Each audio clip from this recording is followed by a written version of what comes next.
Good evening, everyone. Welcome to our Edible Schoolyard school lunch meeting. Thank you for joining Jennifer and myself. I think Chef Gwen is going to join us tonight as well, but our primary presenter for tonight is Eliza Miner. I'm going to introduce her to you in just a second. We appreciate your time tonight. If you have any questions along the way, because we did intend this as a means for you to be able to ask questions about the lunch program too, go ahead and type them in the chat as we go.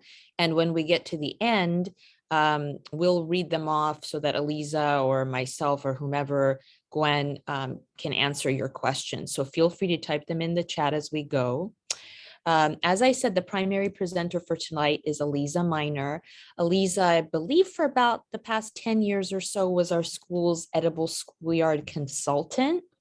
And as part of that, and she can share more about this, she oversaw much of what you see now as our lunch program, including things like the development of the school menu, the hiring and staffing, and the development of the on-site kitchen, which is a monumental task, as well as the development of the overall program, like the connections between the garden and the cooking classes and the actual lunches, and what students learn about in their classrooms with respect to the Edible Schoolyard program. Though she recently left the position with Larchmont, she's actually been kind enough to continue to consult with us on certain matters. And recently, Site Council mentioned to us that some parents had some lingering questions about the lunch program. So we thought it would be helpful to host a meeting to review some of the key elements of the lunch program and answer your questions.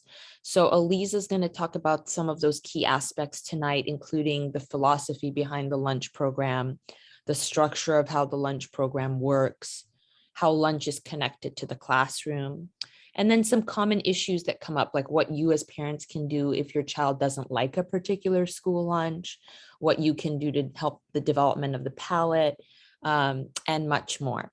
So with that, I'm going to hand it off to our resident Edible Schoolyard expert, Eliza Miner, to share more about the program with you. Eliza. Hi.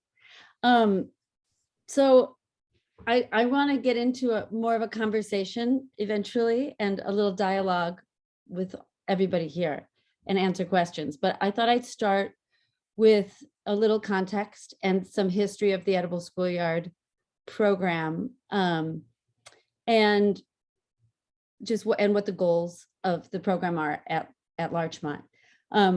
So the Edible Schoolyard program was started by Alice Waters, who is an activist and chef based in Berkeley. She's the chef of a restaurant called Chez Panisse. And she started it's basically a farm at a middle school, King Middle School in Berkeley, where they do gardening and cooking programming for the middle school. And her idea is that like food is a vehicle for social change. And it can start in the public schools. And if we could change the way kids, their understanding of where their food comes from and the impact of like where we source our food, the impact of it on our body, on our environment, on our community, there's a lot of impact and change that can come from that. So she had this program at Berkeley, and about 15 years ago wanted to expand the program beyond Berkeley. And so she identified 6 programs that were edible in the field of edible education throughout the country. And Larchmont, we applied to be one of these programs that she designated as a founding Edible Schoolyard site.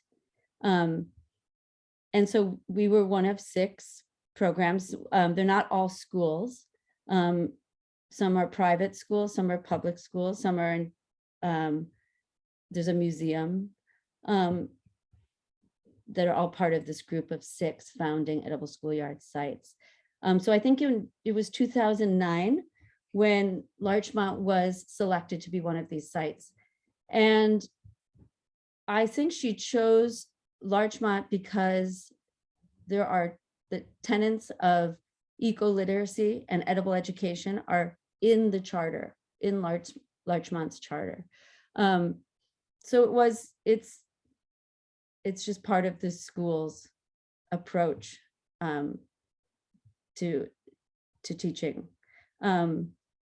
And I think one of the things, so we already had at that point, we had at Larchmont gardening and cooking being taught to the students. And then I came in 10 years ago when Alice Waters threw a fundraiser and helped raise money to build a kitchen at the Fairfax site. There was a kitchen, to redo the kitchen so that we could start serving food made from scratch and have an in-house meal program. And that's when I came on to develop that meal program. So when I started, I was just the chef of the meal program. And I've learned so much in all the years following. But I learned a lot because I also had 2 children at Fairfax. And I would see that they were studying, let's say, apples in kindergarten, or the things that they were studying in their classroom, I would learn about because I was a parent. And it just was so obvious to me, all the connections that we could make. Oh, well, I should get as many apples from the farmer's market as I can find. And so we're tasting apples at lunch, and it relates to what they're doing in their kindergarten classroom. Or when my older child got into 1st grade and they were studying different countries, it just made sense to me. We can learn a lot about a place through food. And so I also started working with the teachers to integrate what they're learning in the classroom with gardening and cooking and the meal program. And Larchmont's, so the full vision of Alice Waters' Edible Schoolyard program is that the lunchroom is a classroom. It is an academic subject. And Larchmont is, at one point, I think it might still be, the only public school where that full vision of the Edible Schoolyard program, that we're even attempting to realize it, that we're trying to integrate what the kids are studying in the classroom, in their more traditional academic classes, with what they're learning in the garden and cooking and the lunchroom. And so in order so now the question comes up, like, well, let me give a little more history. Is that when I started, that all of the students had to get lunch every day for the year. I think it was a mandatory meal program. And then we changed to, it would be by semester that you could buy into the meal program. And then it became, there so many things, it's complicated, why all these things happen, and then it was by the month that kids would either opt in or opt out of the lunch program.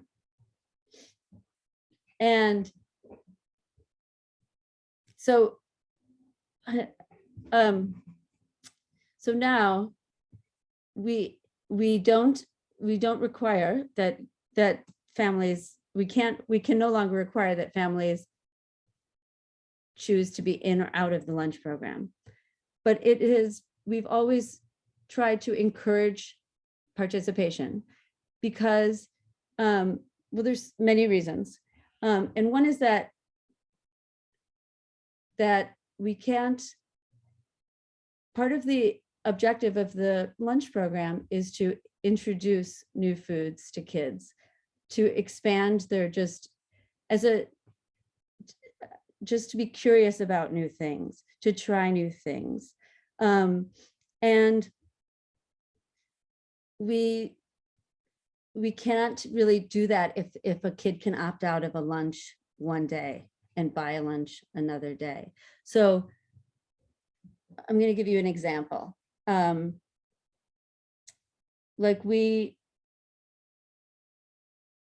There's a couple years ago, we wanted to, the first graders are studying India, and in the middle school, they're studying the spice trade. And so we wanted to introduce an Indian meal.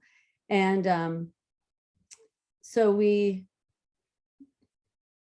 cooking class, the students would make a curry paste, a curry blend. They'd smell it, they'd taste it.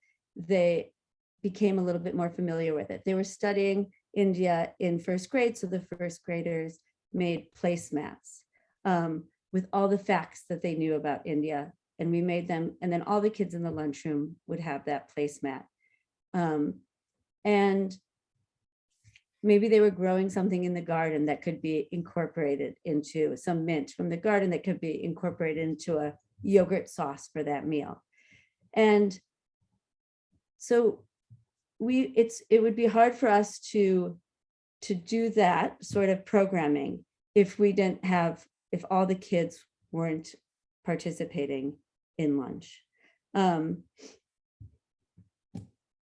hope I don't know how clear that was, but another reason why we really encourage people to take the lunch is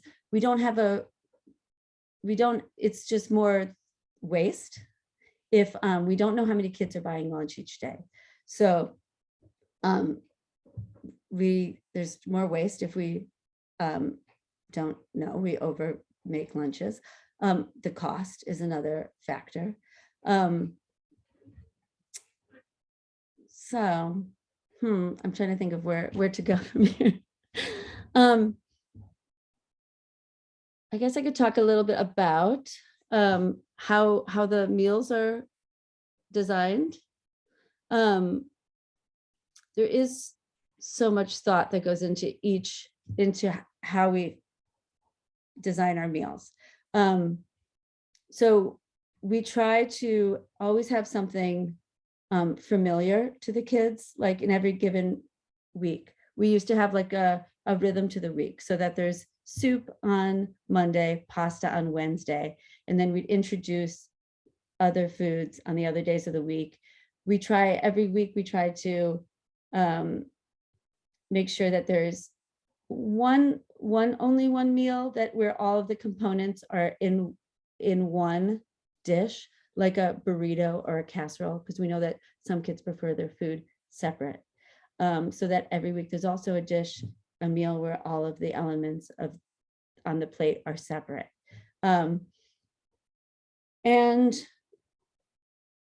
We also, like in introducing a new food, we try to put something that is familiar or plain on the plate with it. So we had a Thai curry that was delicious, but it was just so unfamiliar to a lot of kids. So we make sure that there was plain rice, there was the curry that had the vegetable component, and then there was a chicken drumstick, which used to be a favorite meal component. So there'd be something plain like white rice, something familiar, the drumstick, and it might have had like a tandoori or a Thai inspired marinade, and then the vegetable, which was a little bit more challenging for the kids. But we try to make sure that there's something on the plate, so that if it's a soup, there's a piece of bread or some cheese on the side. So there's always fruit, so that there's something that kids, for them, that is familiar, that's easy for them. Also, just in terms of designing the meals at Larchmont, there's all the meals comply with the National School Lunch Standards, which are very specific standards about what kids are fed in school. in order to get reimbursement from the government, we need to prove that the meals we serve are compliant. So there's those guidelines that influence the recipes, but then I also developed other standards that the National School Lunch does not specify. Like we source as much of the produce from local farms as possible. We don't use any artificial flavor or coloring. There's no, like, it's as much from scratch cooking as possible. Avoiding processed foods, only buying meats that are humanely raised, antibiotic, hormone-free, trying to have organic milk.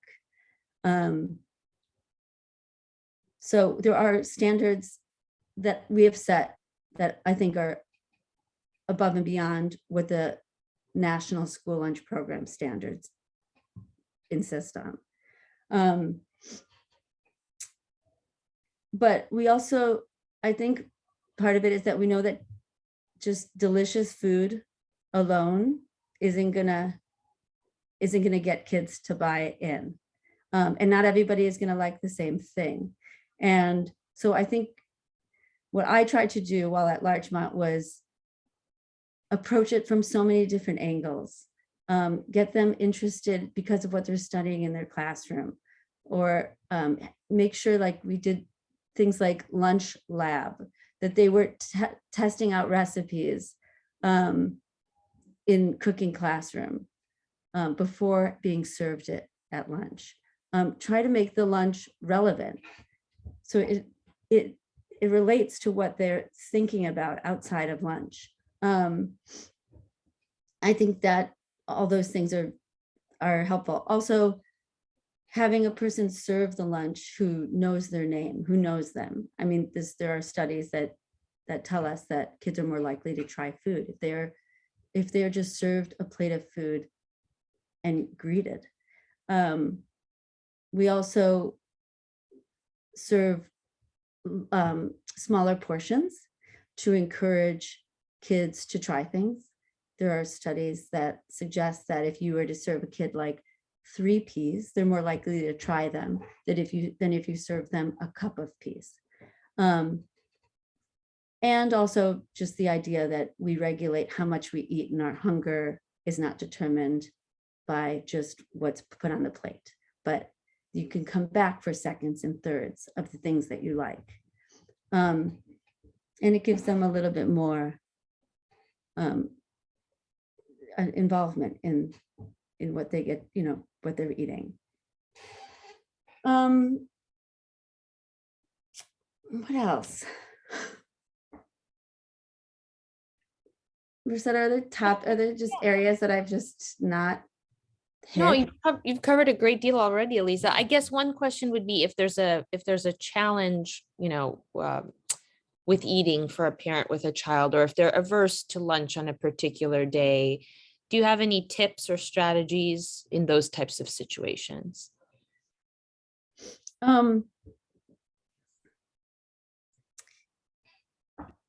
Yeah, I think that, like, if we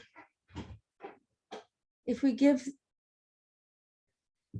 I think that there could be, like, encouraged to eat the elements that they like. Like, they should be able to have fruit and more fruit if they like the fruit, or the bread if they like the bread. And if they, I think that we have this great opportunity this year because all of the meals are free. And so we've taken that off the table in terms of, there's most families who aren't going to buy a meal if it's not going to be eaten. But yeah, I think there's also, another thing that I used to do is teach in the kindergarten. We used to talk about taste because they talk about senses in the kindergarten curriculum. And we talked about the idea that taste is learned and needs to be practiced. And this is an idea that we would come back to year after year. So that in second grade, when they're doing personal narratives and or in first grade, when they're learning about place, we talk about how in Korea, kimchi is like rejected by most babies the first time they're served it. And in fact, there's on YouTube, there's tons of videos of kids, you know, spitting out kimchi, but it's not, in the Korean culture, you don't stop serving that child kimchi, you continue to give it to them, and they learn to develop a taste for it. We actually, and I used to talk to the students about how we actually learn in utero. Taste begins to be developed in utero. And so we talk about the fact that you taste something at lunch and you might not like it. And that's okay. But we have to keep exposing the kids to some of these tastes, and they might eventually come to love it. And I think it takes like 10 to 12 times, they say, to taste something before developing a taste for it. So it's a process. It's not, if we were, I used to say that, like, if this was a sprint, we wouldn't be winning, but it's, we're running the marathon. So patience too. Yes, I can attest to that, because I actually had a student in my first years in kindergarten at Larchmont, when it was mandatory to participate in the lunch program, who for those first few years really wouldn't have the lunch. And then in the last year, third grade, is when he finally began trying it. And it's exactly as you're saying, it was patience and practice and seeing the other kids trying it, which I think had a big influence. Yeah, I also think having the teachers trying it. It's part of the Edible Schoolyard program. They request that teachers eat with students, but Larchmont also asks that of the teachers as well. And seeing their peers eat it as well. All of these things help.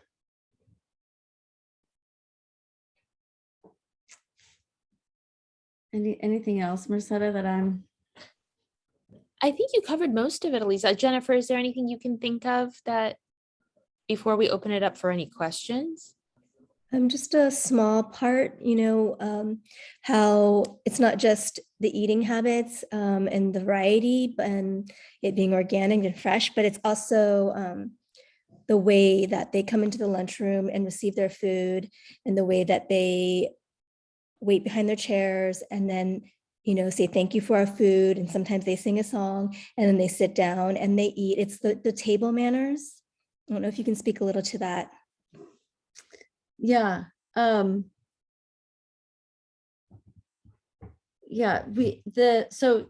there is, I think we try to give, first of all, the students plenty of time to sit and enjoy their company at the table and their time in the lunchroom. But there is we have tried to make part of the lunch ritual kids appreciative for and thankful, acknowledging where their food comes from, but not just where it comes from, but all the people that are involved in making that meal. So there is a song that has so the kids come into the lunchroom and they stand by their seat and wait for all of their friends and classmates to join them. And then it helps transition from the recess energy to their lunch energy. And then just be together enjoying this meal. And there's a song that they sing, an original Larchmont tune, that they learn in music, I believe. And it's just a song thanking all of the people and things that helped make this meal possible. Yeah, I'm not sure what else to say about that.